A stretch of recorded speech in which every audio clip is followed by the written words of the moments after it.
ESPN, obviously with free agency coming along, they're kind of doing these projections as to what they think is going to happen in free agency based on the guys who are going to be there. So obviously with our offseason needs, we talk about wide receivers being one of the biggest needs. And that is, we just had the show Monday. We talked about how, we might see an overhauled, complete new wide receiver room. But one room that we know for sure is probably going to be, as of right now, is going to be probably not that many people in it. There's a running back room. Isiah Pacheco is the only guy still standing. CH free agent. Jerick McKinnon's a free agent. And with that, ESPN analyst Matt Bowen wrote an article finding the best team fits for ESPN's top 50 free agents. And the one that kind of shocked me in a way, but when I thought about it a little bit more, I was like, okay, this makes a little bit of sense, was Austin Ekeler. So he wrote, with Clyde Edwards-Helaire, Jerick McKinnon heading to free agency, the Chiefs could sign Ekeler on a short-term deal to work in rotation with Isiah Pacheco. He would give Coach Andy Reid a pass game threat out of 21 personnel with the ability to flex from the backfield. Ekeler caught 51 passes last season with the Chargers and 440 receptions in his career. Re-signing with the Chargers or joining the Raiders would also be good fits for Ekeler. Cap experts also believe that Ekeler's market would be about 1 year, $4 million. Which if you think about it, is identical to the deal we gave Drue Tranquill last year to give a 1 year deal for a guy.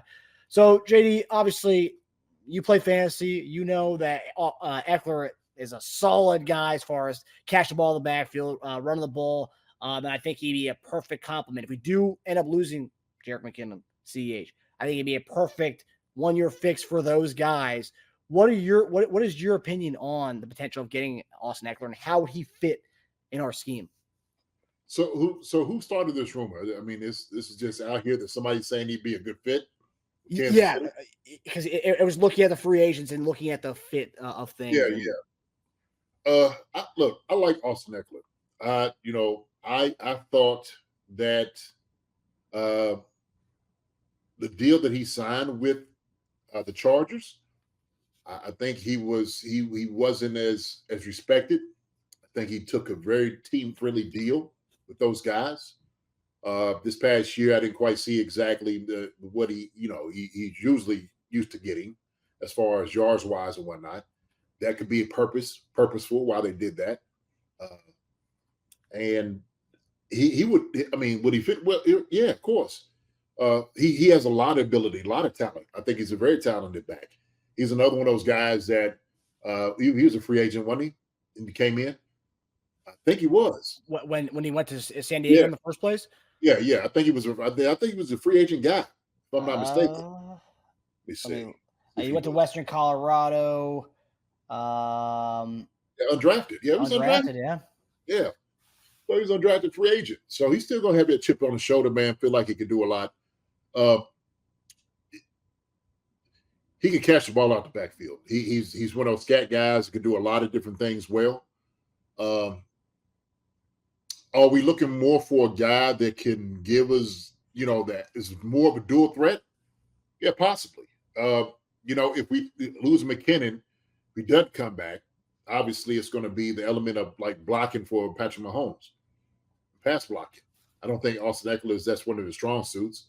I think, matter of fact, he's pretty weak in that position. I at least from what I remember him being. I don't know, if it's improved or not, but we know he's a numbers guy. He's put up a lot of different numbers, man. He can do a lot of different things.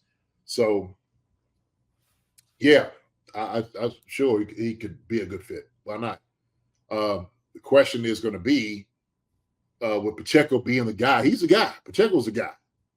And Austin Ekeler coming in, is he a backup role type of guy is the question. Are we looking at to split time between Pacheco and Ekeler? That is the question with these two guys.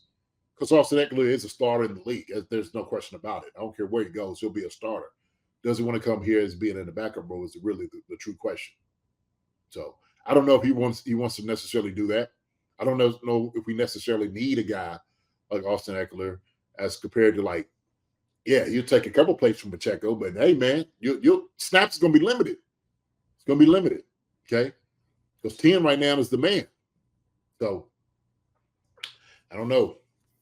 Yeah, I guess if they kind of reduce the running role that Ekeler had, right? So I mean, you're looking at this past year is one of his worst years he's had since becoming the starting guy over there. This past year for Ekeler, But if you reduce his carry role, and he's getting up there in age, I mean, I think he's 30, 31, and we're talking that's an age for running backs where it's like, okay, maybe you need to start to become more of a niche kind of guy at this point, right? 28. He's only 28 years old. Okay. At 28, but we're talking his touch count. There's a lot of wear on those tires. The amount of touches he's had over the last 6 years. Mm-hmm. But I would say this, as far as if he was going to come in, it would be a 1-year prove-it deal to show he still has something in the tank. You do it on a team that, look at what McKinnon gave us, not this past year because he was hurt all year, but the year before that, being our leading touchdown guy outside of Kelsey. I mean, you put Ekeler in that kind of role that we're giving McKinnon as far as being a threat out of the backfield, as far as catching the ball. And then also, too, we've talked about before, the way Pacheco runs, that's a guy who's, he takes a lot of hits, and the way he runs so aggressive, that's a guy who, maybe he does need to kind of take a little few reps off him as far as to run the ball, because shoulder surgery midway through the season this year. I mean, that's tough. So I'll say this. To me, running back is not necessarily a priority at this moment. Okay. So I wouldn't be looking to spend money on a running back because we have so many other things to address. I think we could find a pretty decent running back. We could find him in the draft. We'll get a guy. We got Daenerys Prince still on the team. There's guys here that could probably do, that could probably filter in to do a good job at running back. So I wouldn't. So I want to temper the conversation with Austin Ekeler if we don't necessarily need him. We don't necessarily need him right now. Let's just talk. If he comes up and it's like, hey man, he's not necessarily a priority for us. And if he did it, it had to be a team-friendly deal. The Chiefs had to get a team-friendly deal for him as well. But if you're looking to try to get $4 or $5 million or $6 million, we got other priorities. Hey, appreciate it. Kick you on down the road. We'll make sure we tell Drue Tranquill you said hello. Well, that's the thing, because I looked at that when I saw that with the cap experts projection for what he could make this offseason. And obviously, over the last few years, we've talked about how the running backs aren't getting paid jack anymore. A guy like that who is 28, who has a lot of wear in his tires.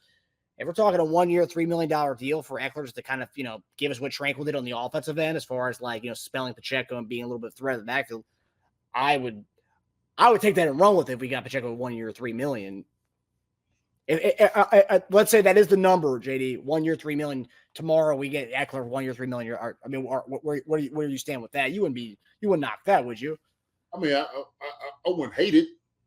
I wouldn't hate it at all. My thing is, are you giving somebody $3 million? You got to start now. We rob Peter to pay Paul. Now look, you're robbing Peter to pay Paul. So it's like you realize you're taking money out of your kitty, okay, to pay a guy that you don't necessarily need. I mean, you don't necessarily need it. And I'm telling you, we got a 7th-round pick. We got Daenerys Prince, who could come in if he found anything as far as what he's been able to do during the off season and whatnot. He runs hard. He don't say a whole lot. But we know he's got ability. He's got ability.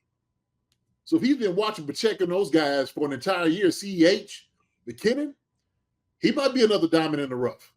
He might be that 1-2 punch that we needed. You know what I mean? You see what I'm saying? Yeah. So that's the only reason I say that. I don't want to start giving money out to people we don't necessarily need. We need to sign some other jokers first, priority first. Hey, if there's something left over, fine. But right now, hey man, sure, we need to talk about Chris Jones and Snead. That's where everything lies with me. Well, yeah.